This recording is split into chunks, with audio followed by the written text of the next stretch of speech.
Now, a ball is projected vertically upwards from the top of a tower 60-meter high with a velocity of 30 meter per second.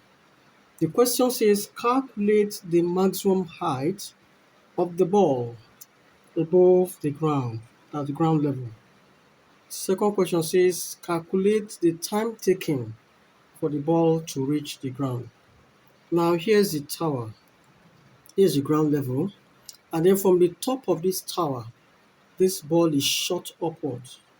It's projected vertically upward with an initial speed of 30 meter per second. Of course, if you've been following my video classes, I'm sure you realize that this ball will rise until, let's say, point P, where it reaches its maximum height. So the maximum height reached measured from the point of projection to its highest point. We'll call that maximum height H. And then, of course, this ball is not going to stay so long here. It will start falling down in this direction. Okay, and then it strikes the ground here. So we are to calculate the maximum height of the ball, not above the plane or the point of projection, but above the ground. That is, I call that my H, capital. I'm to find H. H is the maximum height I'm to calculate. Maximum height. And it is measured from the ground level to point P, the highest point the ball rises to. Now, of course, you know that the height of the tower was also given 60 meters. It's from the top of the tower, 60 meters, that this ball is shot upwards. It attains a maximum height H that is measured from the top of the tower to point P. But we're asked to calculate the maximum height above the ground, that is from point P to the ground. So I call that my capital H, which is going to be equal to 60 meters plus my height H. So the question here is to find the value of H, given that the initial speed is 30 meters per second. And you need to note here that at the maximum height, point P, the speed of the ball is 0. A body that is projected vertically upwards, when it gets to its maximum height, we discover that the final velocity, the final speed of the ball is 0. And then we know that the acceleration of this body, we take it as minus g, because the ball is moving against the direction of gravity. Okay, so to find our height h, we need to use equation 3 of equations of motion. V squared equals u squared plus 2as. You have to recall this equation. Now, v is 0 because that is the ball's velocity at its maximum height. Then u is our 30, put a 30 squared, minus 2 times, because a is minus g, we put minus 2 times 10 times this, my s becomes my height h, because the vertical distance moved from the point of projection to its highest point. I call that my h. So if you take this 0 squared 0 minus that's equal to 900 minus 20h. So if I take 900 to this side, it becomes minus 900 equals to minus 20h.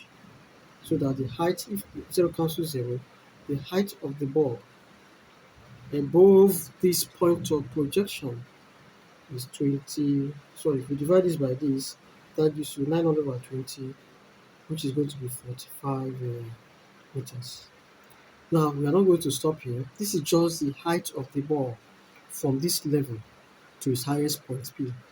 But the height of this ball above the ground level is going to be h plus 60. That gives me 60 plus 45.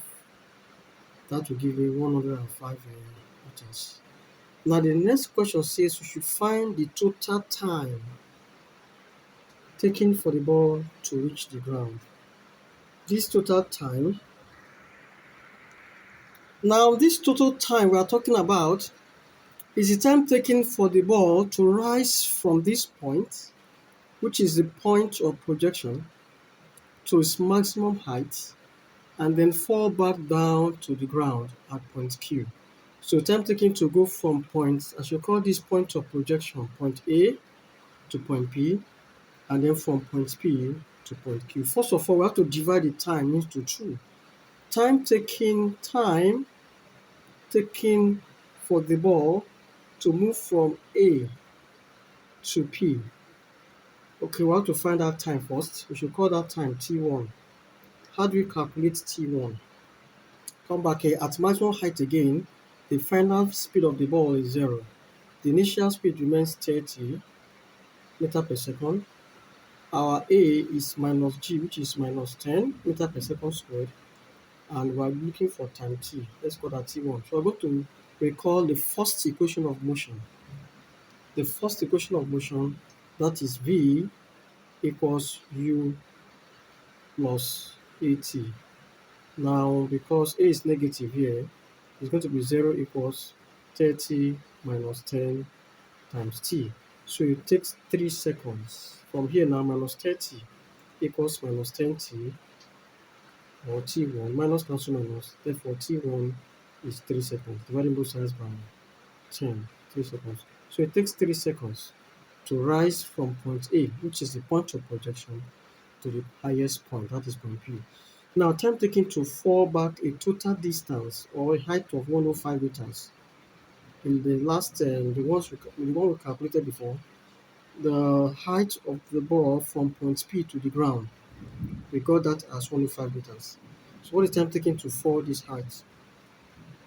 We can also use the first equation of motion to calculate that. But using the first equation of motion, we don't have the height, which is 105. It's not part of the first equation of motion. So that will lead us to use the second equation of motion, which says S equals ut plus half at squared. Now, this is what we're going to consider.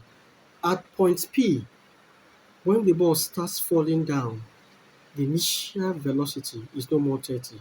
It's going to be taken as 0, because it takes 3 seconds for the ball to rise from this point to this point. On reaching this point, the moment it starts falling down, the initial speed is taken as 0. We're looking at the case where we say the ball is falling from rest or is dropped from rest. So we take U as 0, and we're looking for time T. Let's call that T2. Time taken to fall from point P to point Q. Let's call that T2. So since this is 108, that's 105, sorry, that is the height or the distance vertically, then this is 0 times T, because U is T, plus half G. Since the ball is falling downwards and is falling in favor of gravity, we take our G as positive. That is G times T squared. And that's what I'm looking for, T squared. Okay, so that gives me 105 equals, this time this gives me 0. And then I have 2 here 1, 2 here 5. That gives me 5T squared. Divide both sides by 5. I have T squared equals 105 over 5. That gives me 21. My T2, which is the time taken, I call that T2. Okay, let me replace this with T2. That gives me the square root, that is, this is T2 squared equals 21. So what's your T2? Square root of 21. That is, to take off this square, you have to square root both sides of the equation. That gives you the square root of 21. If you have your calculator, you can quickly compute the square root of 21. For my calculator here, it gives me 4.58. 4.58 seconds. So this is the time taken for the ball to go from point P to point Q. Now the total time spent by the ball from the point it is projected, that is point A, to where it strikes the ground at point Q. That's total time T is the sum of my two times T1 and T2. So that gives me 3 plus 4.58 seconds.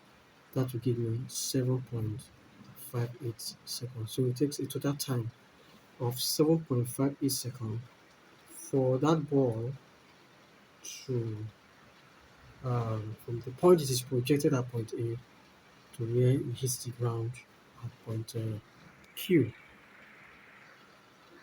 Okay, so that is that, and then we'll look at more questions in the next video. Now, the next question. An anti-aircraft shell is fired vertically upward with a muzzle velocity of 1000 meters per second. Calculate the maximum height it can attain. Let's start with that. But to calculate the maximum height, calculate the maximum height this shell can attain. We'll start by writing down the parameters given to us in the question. Now we have the initial velocity in the upward direction, and that is 1000 meters per second. Now recall that when this anti-aircraft shell reaches its maximum height, its final velocity is always taken as zero. Now, this is purely motion under gravity. We are neglecting the effect of air resistance. So we're going to take the acceleration of the anti-aircraft shell to be equal to the value of g, but negative g, since the anti-aircraft shell is rising in the direction against gravity. And then we're going to take the height, which we are calculating, that's the unknown.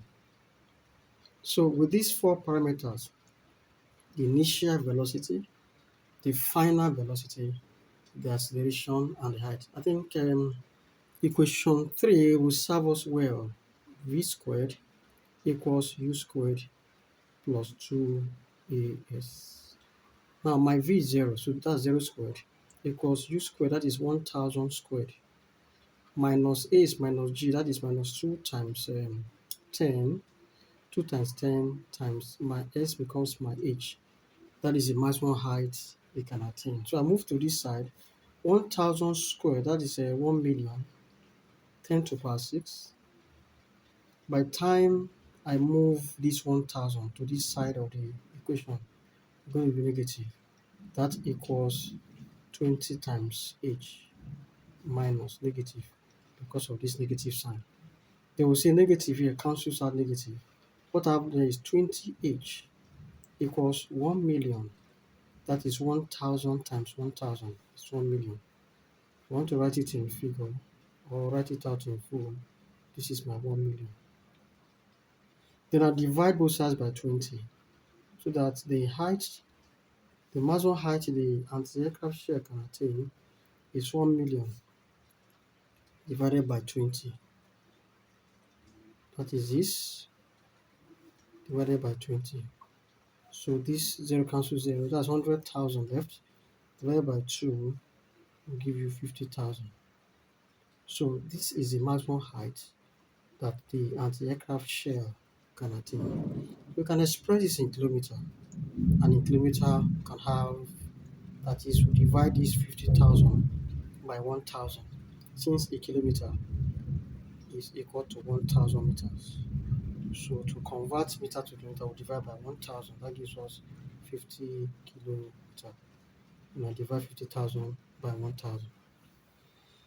Okay, so that is just the first part of the question. To calculate the maximum height it can attain when it is shot vertically upwards with a muzzle velocity of 1000 meters per second. The next part of the question B says the time taken to reach this height. Already we know that at maximum height again, the final velocity is 0.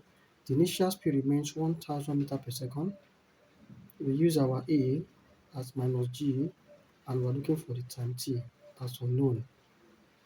Okay, we have seen that we still need to, let's apply the first equation, u plus at. That gives me v, which is 0. Initial final speed is 0, equals 1000 minus 10 times t. That is a minus g. So I come up here to continue my solution. That gives me 1000 or 10t equals 1000. That is from here. When I bring 1000 to this side, it becomes minus 1000. Minus cancel minus. So what is left is 10t equals 1000. And therefore dividing both sides by 10, t equals 100 seconds. So it takes 100 seconds for the anti-aircraft shell to rise from the point of projection to its maximum height. And now the C part asks us to calculate the instantaneous velocities after 20 seconds and after 50 seconds respectively.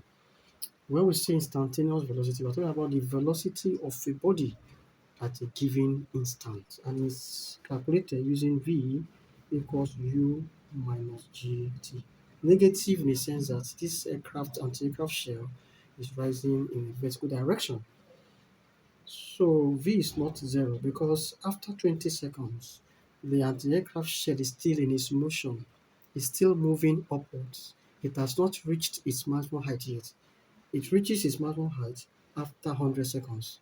So 20 seconds later, it is somewhere, and we can find that velocity by using u as 1000 minus 10 times 20. That is to say, when t is 20 seconds later. So my final speed is now what? 1000 minus 200. That gives me 800 meter per second. Then after 50 seconds, we have to calculate the instantaneous velocity. You can come up here and use the same formula, the same expression. After 50 seconds, when t is 50 seconds, you can use v equals u minus gt again, and that gives us v equals 1000 minus 10 times 50. That will give me v equals 1000 minus 500, that is 10 times 50. That gives you 500 meter per second. Okay, so we've gone through the solution to this problem. We've seen the maximum height reached by the anti-aircraft shell. We've seen the time taken to reach this highest point in the path of its motion. We've seen the instantaneous velocity. The velocity at time t is 20, and also at time t equals 50 seconds.